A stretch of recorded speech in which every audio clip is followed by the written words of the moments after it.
Halo, perkenalkan nama saya Hezkiel Nicholas Rahab dengan NIM 21030604 dari kelas PTNA dan dosen pengampu Ibu Tati Vidiana Sari SPTMP. Di sini saya akan menjelaskan tentang proses pembentukan telur. Terbentuknya telur dimulai dengan terbentuknya kuning telur dalam ovarium. Ovum yang telah matang akan dilepaskan oleh ovarium dan akan ditangkap oleh infundibulum. Kuning telur berada di bagian ini selama 15-30 menit tanpa adanya penambahan unsur lain. Sebelum masuk ke dalam magnum, terjadi proses fertilisasi di mana dilakukan antara infundibulum dengan magnum. Terdapat spermatozoa. Selanjutnya masuk ke dalam magnum. Di magnum, albumen kental dan cair disekresikan selama 3 jam. Selanjutnya masuk ke dalam ismus. Di sini telur dibungkus oleh 2 selaput tipis atau membran sel. Proses ini memakan waktu sekitar 1,5 jam setelah membran sel terbentuk. Masuk ke dalam uterus. Nah, di uterus ini terbentuklah gerabang selama 18-21 jam. Selanjutnya masuk ke dalam vagina. Nah, di sini terjadi proses kultikula, di mana proses kultikula adalah penyempurnaan pori-pori serta oposisi telur dan selanjutnya akan dikeluarkan melalui kloaka. Sintesis yolk hanya mengandung kurang lebih 50% air. Selebihnya adalah protein dan lipid dengan perbandingan 1:2. Lipid dalam yolk terbentuk lipoprotein.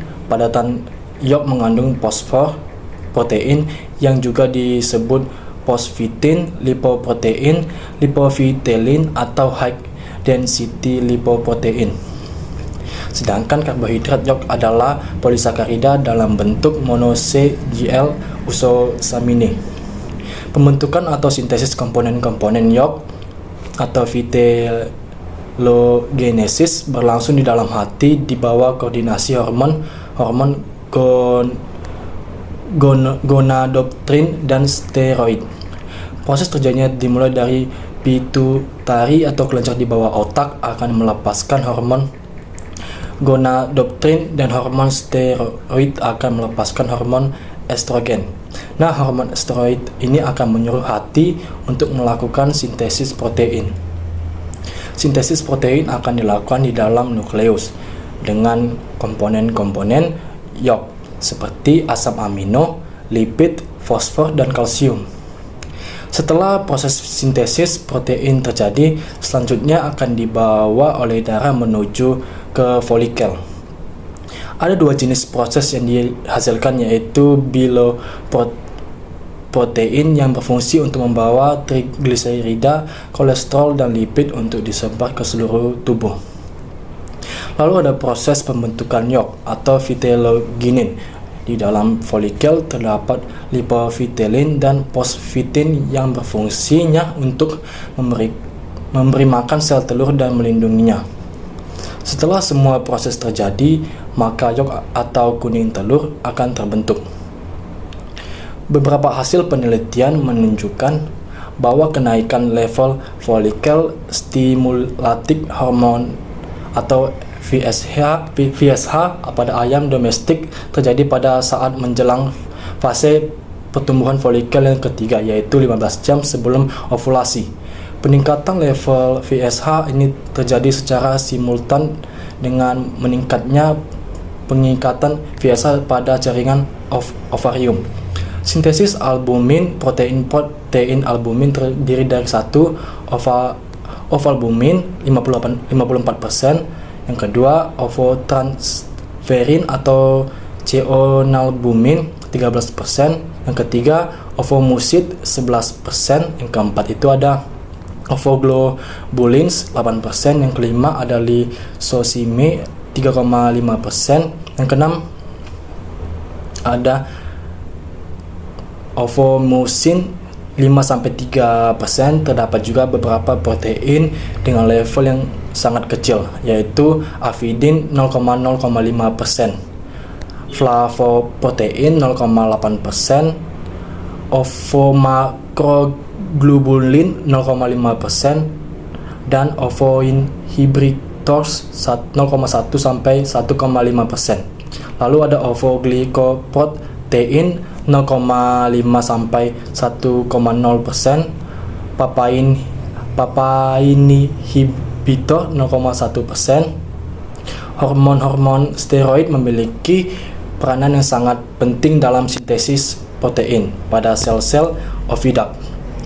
Mekanisme kerjanya dimulai dari estrogen larut dalam lipida melewati membran sel, kemudian diikat oleh reseptor estrogen. Kompleks estrogen dan reseptornya membentuk menjadi 5S. Bentuk ini adalah pembawa pesan kedua yang memasuki nukleus sel, berinteraksi dengan kromosom menyebabkan gen tertentu dibentuk menjadi mRNA. mRNA meninggalkan nukleus menuju ribosom untuk dianalisis menjadi protein yang spesifik seperti albumin sintesis kerabang. Umumnya setiap kerabang telur memiliki berat kurang lebih 11% dari berat telur. Meskipun sel ini terbentuk begitu keras dan menutupi isi telur, tetapi fakta yang sebenarnya cangkang telur memiliki pori-pori yang berfungsi sebagai pertukaran udara melalui celah pori-pori tersebut.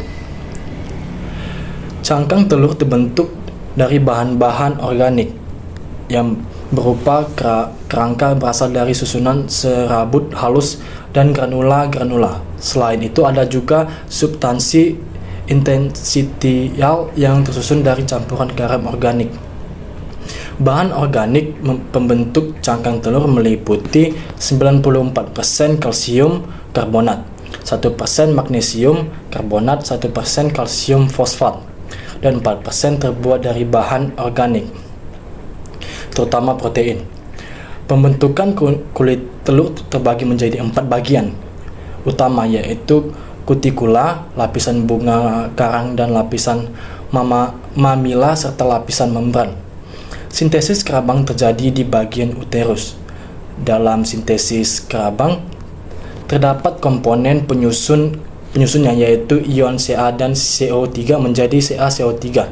Nah, ion CO3 terbentuk dari CO2 dalam plasma darah di uterus dengan bantuan H2O.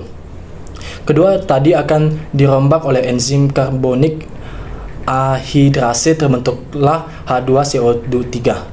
H2CO3 akan terjadi proses oksidasi, yaitu proses pengurangan atom hidrogen yang tersisa, yaitu CO3.